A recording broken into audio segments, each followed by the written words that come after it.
Happy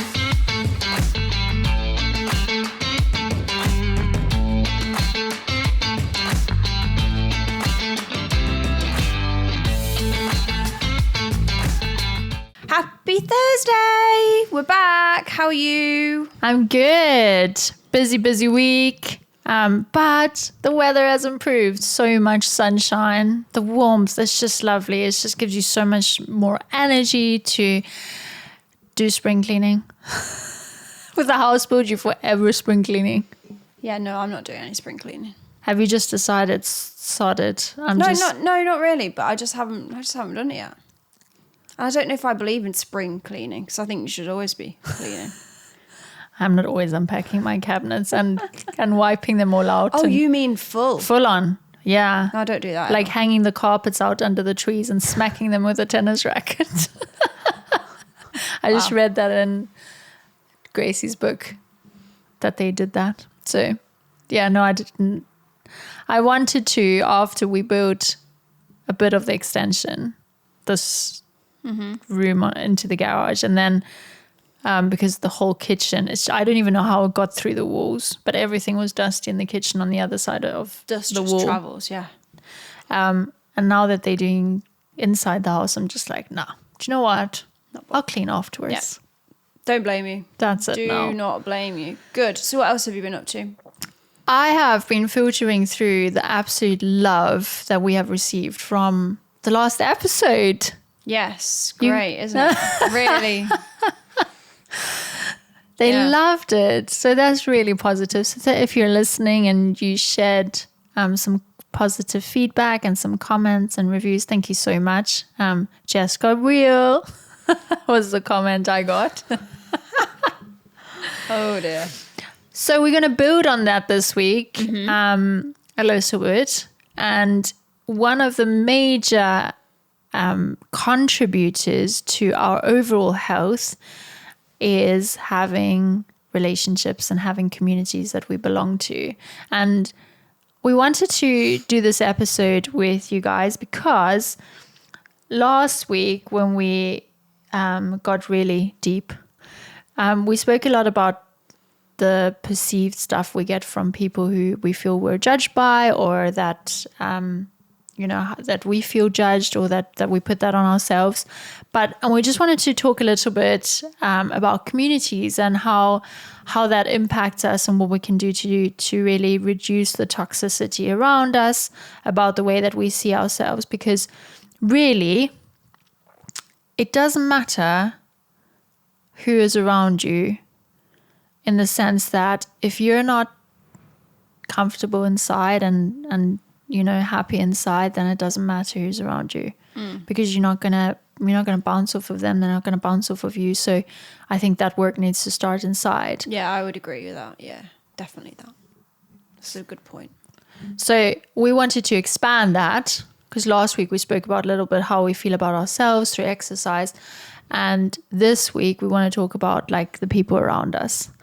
So where you live now, would you say you have a good community or friendships? What does that look like for you? What do you engage with your friendships group during the week, or are they still the ones you had from school? Is it complete new ones from uni? I have a mixture of friendship groups. I think there's friends from school, friends from, that's like kind of all through school years, at kind of different stages. And then also from work, and like sports groups as well. So I just have a kind of a mixture of different people that are, and also through Jack as well. Okay. So I have a mixture of different friends from other places, which is quite nice actually, because although this sounds weird, but they don't all know each other, which is actually quite nice. So then I feel like I'm seeing someone completely different, and then I'm seeing someone else, and everyone's doing different things, and people don't know what they're doing. So it's actually really nice, because you feel like, well, you actually are. You're talking to a different person every single time, and they're sharing what they're up to, and I quite like that. I like to have individual friends. And then I'm probably not the best at replying, but I will reply eventually. But if I'm busy, I tend, like at weekends, I'm not very good at replying because I'm quite busy. I'll reply if I'm sat down or I'm going in for my lunch, if I'm doing bits and bobs. Jess has never sat down, so you will not get a reply on the weekends. On weekends I am busy. Yeah. And in the week I'm a little bit better because I'm sat down working. But then sometimes if I'm on a meeting, I might open a message and then I'll end up talking on the meeting and forget. And then I'm like, oh, I opened that, I need to reply. Or I will just leave somebody on unread and I'll come to it when I can give the time. Oh my gosh, I'm the worst with opening a message. Then these stupid blue ticks. And then it blue ticks it. But then, like you say, you have to respond to something. Or I have a 2, almost 3-year-old runs in with a crisis. And it's just like, you just forget that the message is there. Yeah, actually, just picking up on that, I think that's a good point that we should maybe discuss, because I think people feel pressured to reply. It's like you should always be on demand. It's like if someone rings you and you don't answer, they'll try and ring you again. I will ring you when I have the time to ring you, and I can give you that time. Also, because you have a phone and someone messages you, I think people feel that maybe you need to reply straight away, or maybe they feel guilty that they're not replying straight away. People have lots of other things going on. And for me, I personally think, yes, I will get to that message. If I'm free, I'll reply straight away. If not, I sometimes feel guilty that I'm not replying, but I also haven't yet got my separate time to be able to think about what I'm going to say to you. Like if I'm going outside and doing some gardening or outside jobs, my phone is in my pocket, in my jacket. And if it's hot, I've taken that off and it's left on the side. Yeah. I don't know what I was listening to. It might have been a pod, it might have been a radio thing. And someone has basically turned off all their notifications. So they don't get notifications, so then they don't feel the pressure, and that they can then go into their phone when they want to and reply then. And they were saying that they were getting backlash from their friends saying, oh, you never reply to me, you never respond. Maybe it is a thing. Well, there is definitely research behind the ping of a message on your phone and the hormonal response it creates. And it's exactly the same as your life being in danger. It releases the exact same response. Yeah, because it's very early research, but it's actually showing that because of it's ingrained in us, who is it? Is it bad news? Is this person going to shout at me? What if I don't respond? And it releases these hormones of being fear and attacked and whatever until you open the message, and it's almost a sense of relief. Yeah. And so they were saying that especially if you have children in the house, always leave your phone on silent, because you don't want them to always have that response. Okay. Because even though they don't know what that means, Yeah. it's instilled with them because of how quickly you pick up the phone. It looks like it's highest of the priority list, and it needs immediate attention. So they always feel there's an urgency even though they don't know what that means. Yeah. And I think another thing is we have access to messages all the time and phone calls. Like, on getting a notification on your watch, I've turned all of them off. The watch is purely a fitness thing. It's not for me to contact people. It does vibrate if I get a call because my phone's on silent. So, and if my phone's downstairs and I'm upstairs, then I will know. But all messages, WhatsApps, all that sort of stuff, turned off. I don't want to see it. So healthy, isn't it? Anyway, that we've gone on a tangent there. So what about you? What about for, how do you contact friends? What's your friendship groups like? 'Cause, obviously, let's go back to the fact that you're actually not originally from the UK. So how's that for you? Because you would have had friends in South Africa and then you've come to a whole different country. It's definitely, it's a massive challenge. And I know why people are reluctant, especially if they're older, to move and to start again and to move to a new area because community and friendships mean so much. when I was living and working in Germany, I was working at a clinic, and the person who owned the clinic said to me, so are you going to settle down here? And I said, oh, never. And he said, why? And I was like, because it just doesn't feel like home. And he said, okay, but then that's not really fair, is it? And I was like, what are you talking about? And he goes, well, you've been here for 2.5, 3 years. You were in your home for 25 years. And he says, so maybe you should give this a chance for as long as that, and then say it doesn't feel like home. And I thought, whoa, and that's just stuck with me. Right, yeah. Because I would only go to the dentist when I went home and flew home, or from university when I went home. I would only go to the hairdressers when I went home. I would only, how can you then expect your new environment to be your home if you're not putting all those things in place? Mm-hmm. So when I moved to the UK, we moved around a little bit because of jobs and because of renting and stuff like that, up until when we bought our first home. I made it a priority, like get a hairdresser that is local, get signed up at the GP and the dentist, find somewhere where you can get your eyebrows waxed, all these things, because then it would start feeling like your community, your home. If you constantly go, oh, I'll do that when I go home to my parents or where I come from, you're never going to feel at home in the space. So you have to create that environment for you. All my friends when I moved to the UK were friends from my husband that he had through his time in the UK studying here and living and working here. So I just kind of integrated into those relationships, if you want to say it like that. And thank goodness he had really lovely friends and really wonderful people who had really great partners. So it was really easy for me, and they made me feel really welcome. But in the places that we've lived, it's been more challenging. And why do you think that is, though? Because I struggle with small talk. Mm-hmm. I really struggle with small talk. I always, not that I always have, but I've learned a lot about friendships growing up, going to university, and there's different types of friendships, which we'll get into. But I really struggle if someone isn't raw and honest and open to form a connection with them. I really struggle with that. I don't do superficial, and that small talk for me falls into that category. I know it's important because that's how you make friendships, but I think that's why you and I just clicked so lovely, because the first time I spoke to you, we had such an open, honest, deep conversation. I was like, whoa, like this is my type of person. And I think a lot of people are just scared to open up in that way to someone that they don't know.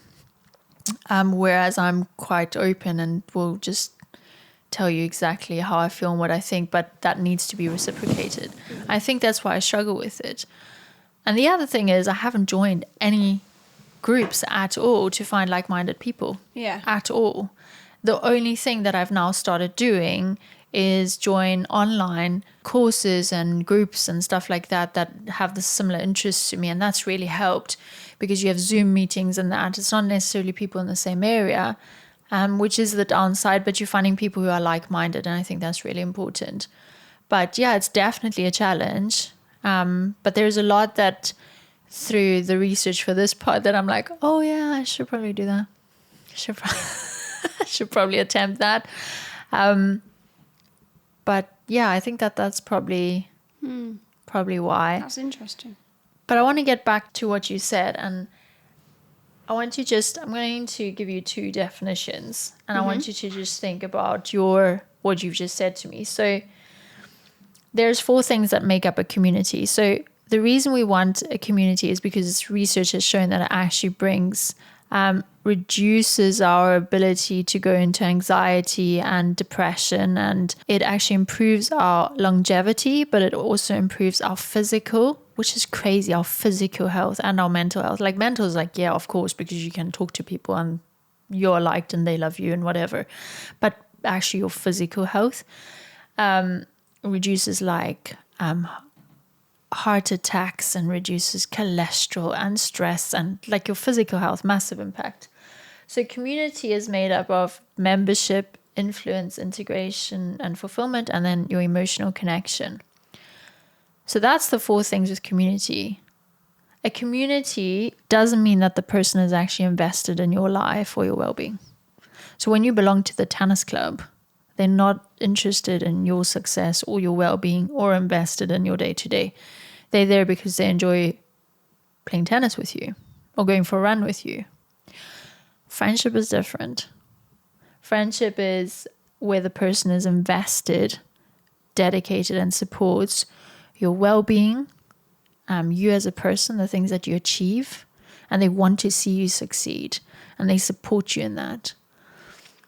And I kind of always expected my community to be friendships. And that's just not possible, because a friendship is really interested in you as a person. So if we think about, so one of the weird things is that school falls under community. It doesn't fall under friendships. And you were saying like a lot of your friends are from school. So it's just about like all the people that we know from school.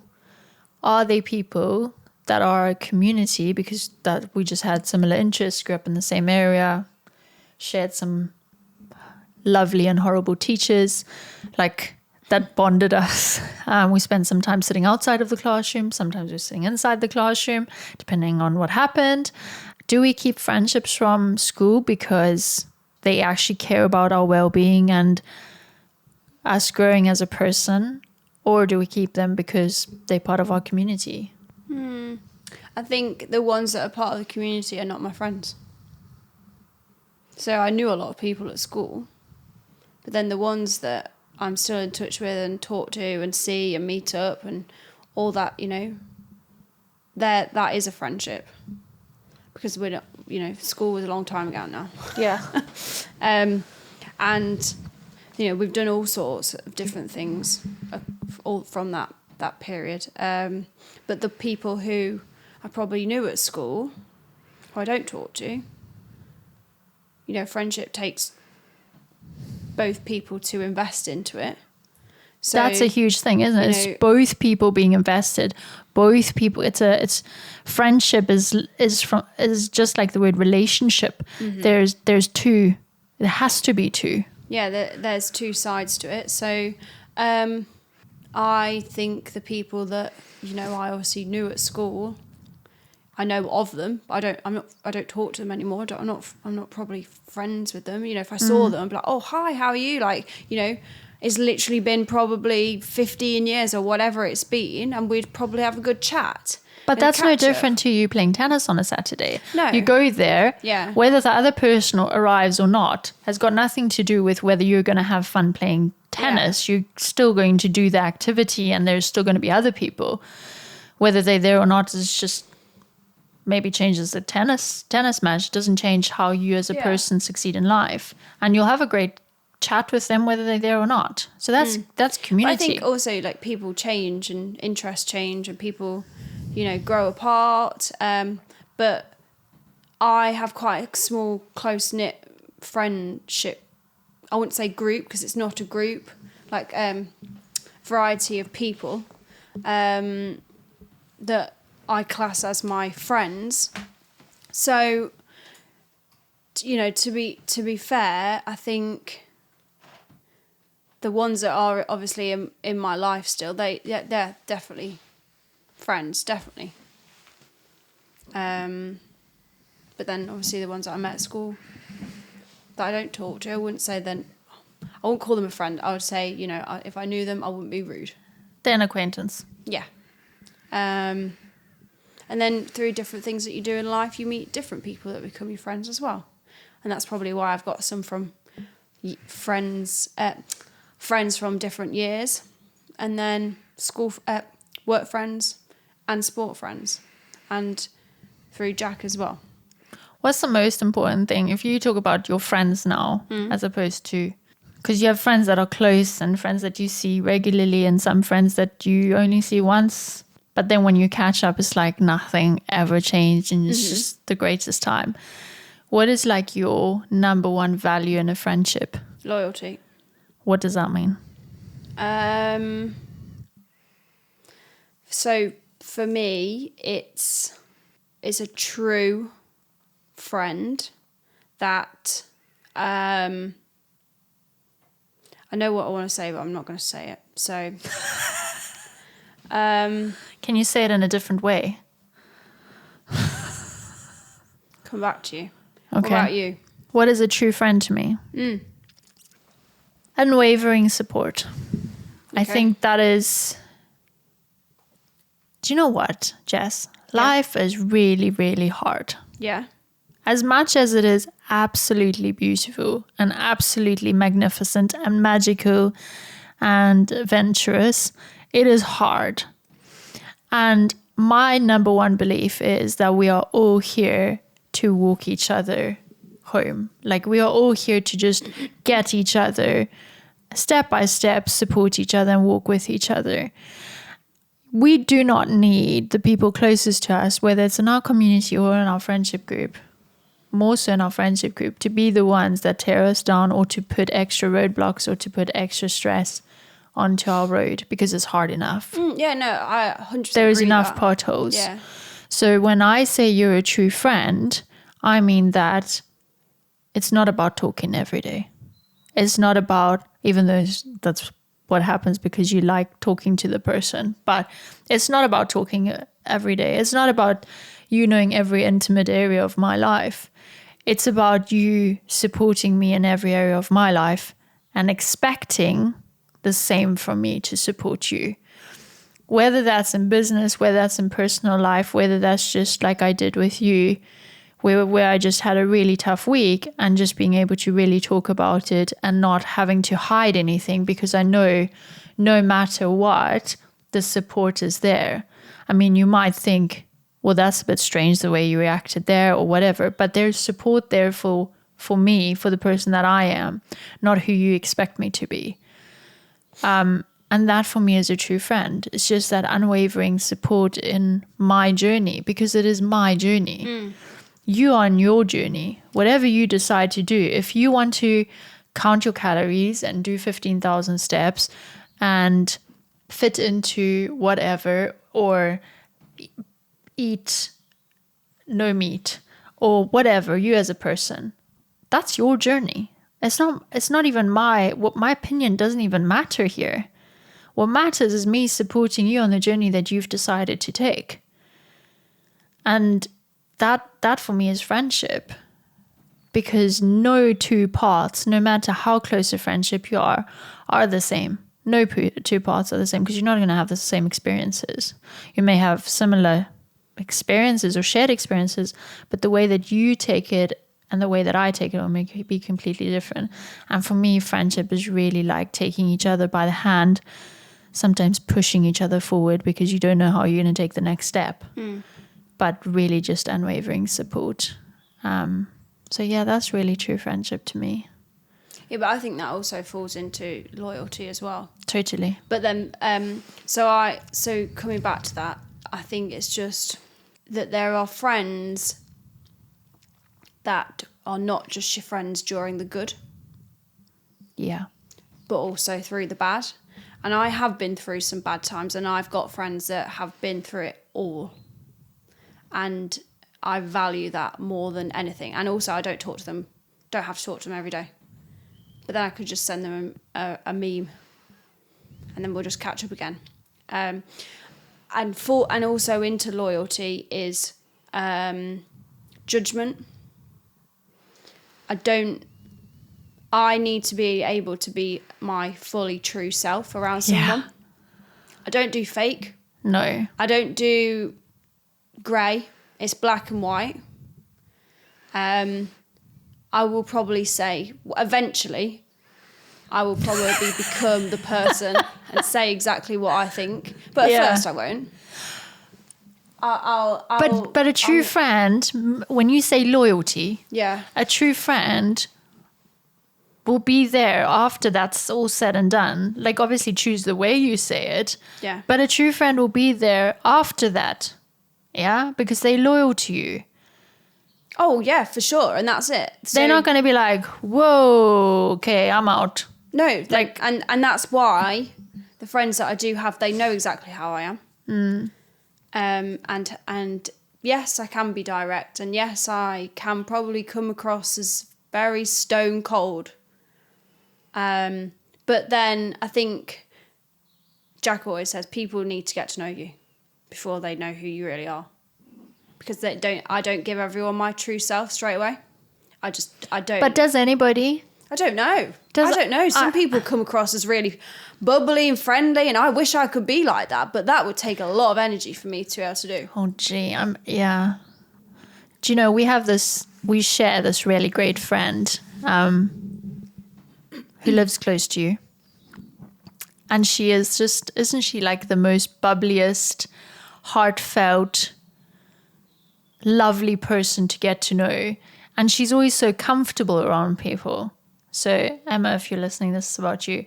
But she's just so lovely and heartwarming. And anybody knew. I remember when I first met her, I was just like, oh my gosh, she just envelops people.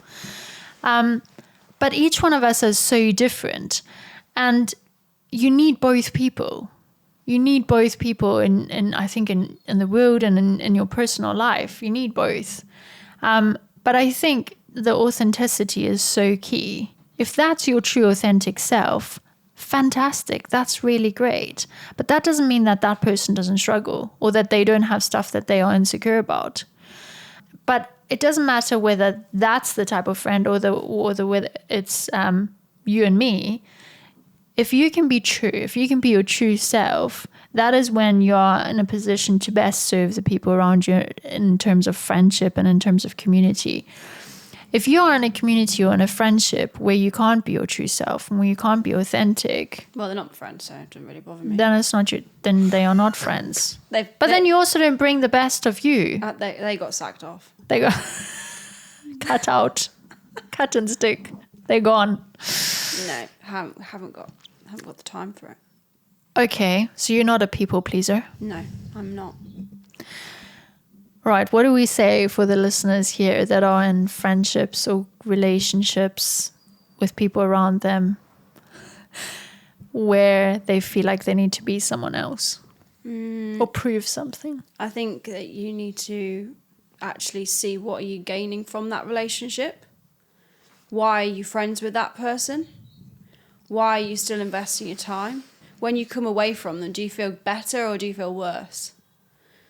And then if you feel worse, then you need to go and actually think, oh, who do I spend time with that then I feel better? Oh, energy vampires. Maybe is that what it is? Is that what it's called? Yeah, energy vampires. Yeah, so that sort of thing. I don't know. I think it's pretty bad if you're meeting up with someone and you have to be someone else. Probably, but it's not inevitable, is it? No, but actually, to be fair, I would say if they are your long-term friend and you're still having to be fake after 5 years, then that needs to be scrapped. Right? Just cut that. Let it go. Let it go. Yeah, like Frozen, let it go. Right? I think at first, certainly for me, I'm probably just assessing situations when I first meet somebody. Oh my gosh, you're such an assessor. Yes. Just because it comes down to what I'm worried about, maybe what people will think of me. Because if I can just assess the situation, then I can maybe start to give a little bit of me, but not too much, because then I'll put myself in a vulnerable situation. But are you then not trying to please people? No, I'm trying to protect myself. Right. That's different. Yeah. So I've got a really, really close friend, and we used to work together. And then we both gone to work for different companies. And if this is you, she talks about you a lot. And we worked in the same office, and there was 4 desks in this office, and we were sat opposite each other. Didn't really talk, but when we walk in, morning, you're right, yeah, sit down. And then this one time, I literally said, I need to speak. We need to go have a chat in the kitchen. So we need to just go have a chat. And it was nothing. I bear in mind, I've not really got a relationship with this person at the time.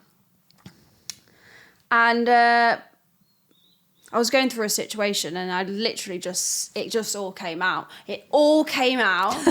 Don't even know why. It was just like literally it all came out. And then eventually I think she was probably really taken back, like, why have you picked me? And then she said afterwards, and now, like, she's a fantastic person. I used to think that you were just a cold, stone-hearted bitch. And I was like, I thought the same about you, actually. But actually, it turned out we were just assessing each other. And we didn't really know how to be.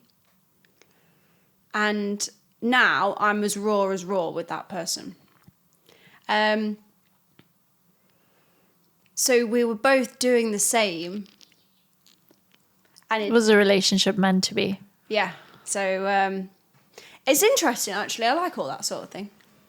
How people are. But coming back to what I was saying, I think it depends on the situation, because obviously work people, you have to maybe act a little bit different. Well, you're in a professional environment. Yeah. And, you know, people you're meeting for the first time. Yeah. Anyway, I don't really know what the question was and where we were going. So if a person is in a relationship where they're constantly having to prove themselves or keep things about themselves away. What do you think? Because I've just basically said suck it off, because I don't want that. I haven't got the energy for that.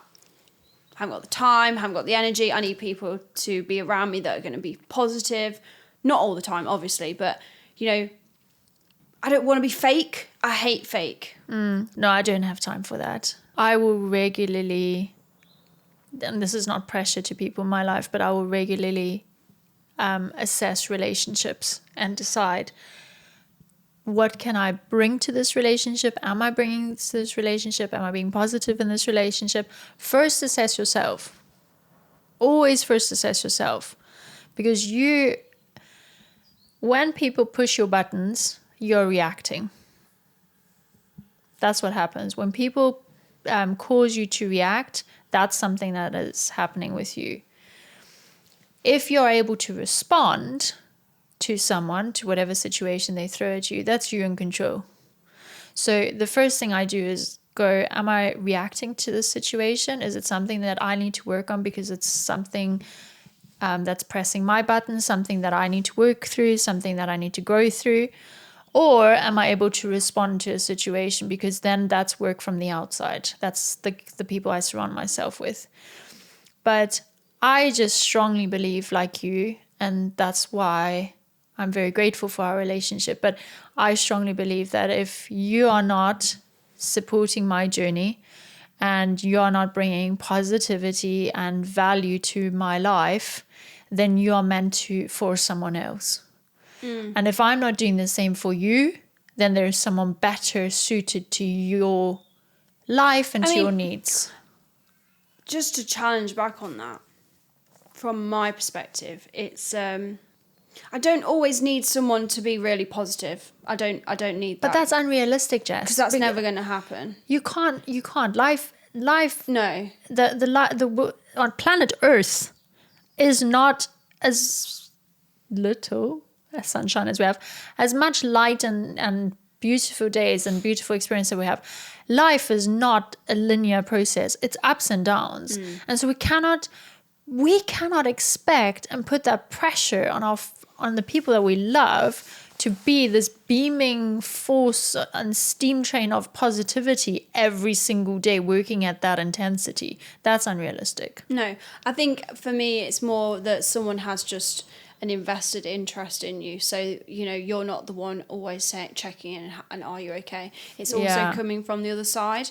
You don't necessarily have to know every single detail about what I'm doing. And I don't necessarily need you to, because I don't share everything anyway. So I don't necessarily need that whole invested value. That's your partner, right? Yeah. That's their job. It's more... just how are you okay, what you've been up to, you know, it'd be nice to see you in a few weeks or whatever, but it's not always one-sided. That's what I need. When it becomes one-sided constantly, then I start assessing. Yeah, that's when it gets to a point. And yeah, that's when things will change. I definitely assess myself always first, because you need to go before you start throwing stones, look at your reaction, your life. But I will agree with you. This is not something you do on a daily or weekly basis, but it's something where it gets to the point where you go, every time I go away from that person, I'm drained. Every time the person rings me or texts me, I'm like, ugh, here we go again. If you're having that reaction, if you walk away from having coffee with someone and time that you've invested and you're feeling drained and exhausted, you need to reassess that situation and go, what is this bringing to my life? Why am I still investing my time? Yeah. Time is the most expensive thing we have. We can never get that back again. So when someone decides to spend time with you, invest time with you, that's a part of their life that will never get back again. And to spend that in a situation where you're being sucked out of energy and abused in some cases, verbally, emotionally, walk away. Walk away from that. Go and surround yourself and spend your time with others. But people will feel guilty for doing that, won't they? People will, obviously, I'm personally not in that situation, so, you know, I'm very, very grateful and thankful that I'm not in that situation, but would you say you've created that environment? Yeah. But it's happened over time. It's hard though, isn't it? It's the guilt. Yeah, because then you get to the point, I've known this person so long, and maybe people will feel bad and guilty, and they might not even know how to kind of do that. They might not know how to walk away from a relationship. So maybe just think about it. And then also, if you feel comfortable, address it with that person and say, you know, sometimes I feel this way when we meet up or afterwards, and I just want to explore that with, you know, I value our friendship because we've been friends for such a long time, or, you know, I really enjoy this part when we do this together. I don't know. And if that doesn't work and they're still the same way, then maybe you need to think, okay, I'm going to limit my time with that person. I'm not going to remove them completely, but I'm going to limit it. Also, stop giving the 60% all the time. Stop being the 60, 70, 80%. In friendships, yes, sometimes there is more of a balance. Like sometimes it's 80% because that person needs you. But then a few months down the line, it might be that they're giving you 80%. Yeah, but that's friendship, isn't it? You know, that's relationship. How things change. But if you're constantly giving the 60%, 70% all the time and you're not getting a lot back, then limit that as well. And eventually things will fizzle out. And if that person really values the relationship and wondering why you're not in their life, they'll come back to you. They'll put in that percentage that's been missing. If you go from 60% to 40%. I'm not an expert, by the way. But we always say that this is our personal relationships, how we manage this. Yeah. But if you reduce to 40% and that person really values your friendship, that 60% will come back in full force. On this though, there are two sayings. One is, you're the average of the 5 people you spend the most time with. Now, one of those people is you. One of those 5 is you. So you need to be solid. The other 4, who do you spend the most time with? And look at that. And the other quote that's really popular is, show me your friends and I'll show you your future. And I think that's the basis I operate with. If I want to be successful in business, then I surround myself with people that are successful in my field, in that business. I don't hang around with the interns. I go and hang around with the CEO because that's where I want to go. That's the energy that I need. I need their advice. I need their strategies, and I need to learn from them to get to where. And I think that guides me a lot with where I spend my energy. Because the people that I surround myself with, not business, health, friendships, family, I surround myself with the people that model the type of person that I want to be.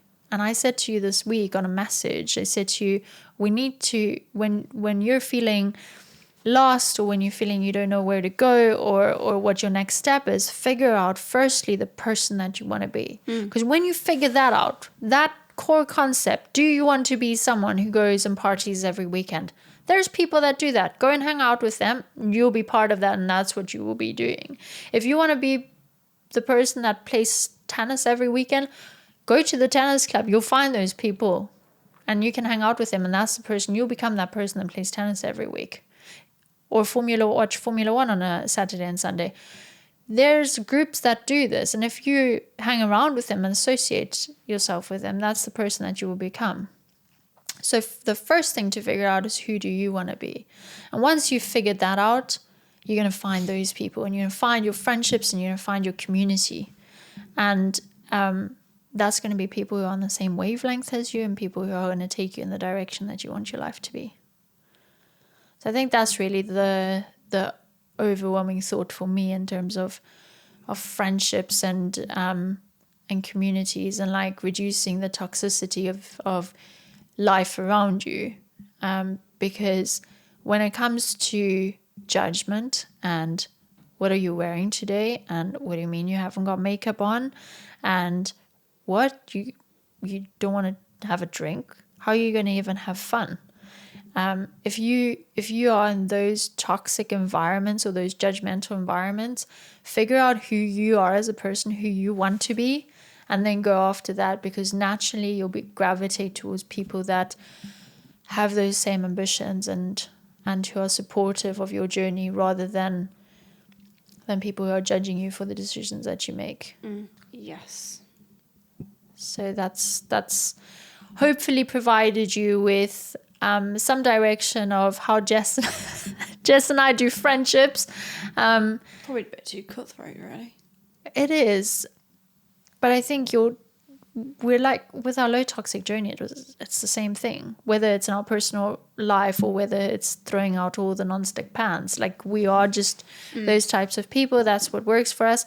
But this doesn't have to work for you. You are your own unique person. You are your own master of your universe and of your home and of your body and of your personal life. So you need to figure out who you are as a person, who you want to be as a person, and then go from there. We're very black and white. Our world is very black and white, and that's how we make decisions on our low toxic journey. Doesn't mean it works for you, but maybe there's something that can support you on getting you to where you want to be. Yeah. So this week's challenge is for you to write down or think about, I'm always for the writing down, the person that you want to be and who you want to surround yourself with. Who do you want to be? And once we figure that out, that will take us in the right direction, and we'll make better decisions for what drives us as a person. So next week is really exciting. Throughout our pod, we've been receiving quite a few questions, either about our low toxic journey or about Jess's very adventurous life, always traveling and exercising, and and about my questionable DIY skills. So next week's pod is going to be in the form of a Q&A, and we've posted on Instagram for you to share your questions with us, your burning questions, and we will make every effort to answer all those questions next week. So it doesn't matter whether it is personal or whether it's about product swaps or about toxic ingredients. Send us in your questions and look out for next week's episode where we'll answer all those things for you. Great. So join us next week right back here with Jess and Liesel on Live Clean, Talk Dirty.